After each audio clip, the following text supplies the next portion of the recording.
Le charbon de bois est la principale énergie servant à cuisiner en Somalie car il est bon marché et accessible. Bien que l'impact environnemental de l'abattage des arbres pour le charbon de bois soit visible, ce secteur est en plein essor.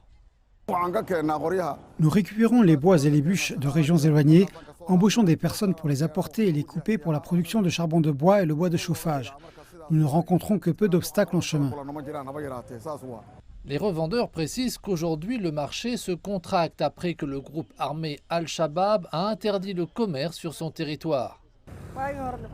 Avant, nous obtenions du charbon de bois dans les régions régulées, mais maintenant c'est complètement interdit.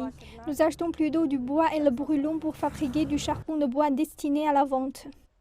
Les autorités somaliennes affirment que les exportations de charbon de bois ont diminué au cours des dernières années à la suite de certaines mesures. L'abattage d'arbres et l'exportation de charbon de bois sont illégaux dans notre pays et nous allons engager des poursuites judiciaires contre les contrevenants. L'exportation de charbon de bois était très en vogue dans le port de Kismayo, mais ce processus a cessé au cours des 2 dernières années.